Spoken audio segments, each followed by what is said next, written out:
भारत को विकसित राष्ट्र बनाने की दिशा में दूसरा और सबसे प्रमुख चीज ये है कि हमें अपने स्वास्थ्य पर ध्यान देना होगा। वर्तमान समय में भारतीय लोग अपने स्वास्थ्य को लेकर बहुत सजग नहीं है और इसका परिणाम ये निकलता है कि भारत के अंदर जो अस्पताल हैं उसमें बहुत ज़्यादा भीड़ और हमारा जो हॉस्पिटल सेक्टर है वो बहुत गंभीर चुनौतियों से जूझ रहा है। जितनी उपलब्धता हमारे पास कुशल और योग्य डॉक्टरों की है उसके सापेक्ष में बहुत ज़्यादा मात्रा में मरीज इस समय भारत के अंदर हैं और ये मरीज अपनी रोज और दिनचर्या जो उनकी है उसकी वजह से ज़्यादा मरीज हैं। भारतीय लोगों ने जो कभी योग का केंद्र हुआ करता था अपने स्वास्थ्य पर ध्यान देना बिल्कुल बंद कर दिया है। अगर आप देखें तो जिस तरीके का स्तर भारत के अंदर है, धूम्रपान के बढ़ते हुए केस, शराब एक नैतिक चीज बनती जा रही है समाज के अंदर।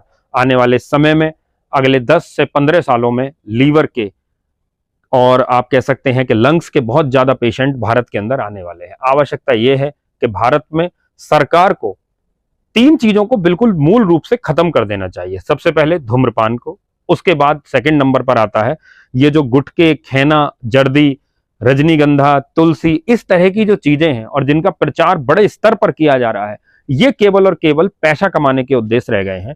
और सबसे तीसरी नंबर की चीज है शराब। इसको बहुत रेगुलराइज करना होगा। वर्तमान समय में सरकारों के उद्देश्य इन तीनों चीजों से केवल पैसा कमाना रह गया है, लेकिन उसकी कितनी भारी कीमत सरकार को चुकानी पड़ रही है ये सरकार स्वतः जानती भी है। तो यदि हमें एक विकसित राष्ट्र बनना है तो हमारे नागरिकों का स्वस्थ होना बहुत जरूरी है और स्वस्थता की दिशा में, स्वस्थ बने रहने की दिशा में सबसे पहले यह जरूरी है कि हम एक ऐसे भारत का निर्माण करें जिसका युवा से लेकर बुजुर्ग तक स्वास्थ्य हो।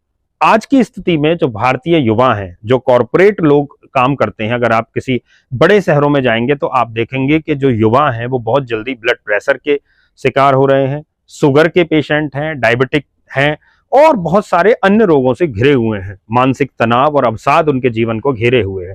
तो एक ऐसा राष्ट्र जो अगले 20-22 वर्षों बाद विकसित होने की दिशा के लिए सोच रहा है, उसके लिए ये बहुत आवश्यक है कि उसके जो नागरिक हैं वो स्वस्थ हों। जब तक वो नागरिक स्वस्थ नहीं होंगे, उनके अंदर देश को बदलने की ना तो उनके अंदर सोच आएगी, ना ही वो जोश आएगा, ना जुनून आएगा और ना ही वास्तविक कार्य क्षमता होगी। आवश्यक यह है कि हम काम के घंटों के बैलेंस करें, स्वास्थ्य पर लोगों का ध्यान केंद्रित करें और ऐसी जितनी भी गैर आवश्यक चीजें हैं जिनके दूरगामी परिणाम बहुत गलत होते हैं, उनको सरकार को सख्ताई से खत्म करना होगा। जिस तरीके से सरकार सिगरेट का खुले तरीके से सेल करती है, जिस तरीके से सरकार शराब को बेचती है, जिस तरीके से गुटखा, खैनी, जर्दा इनको बेचती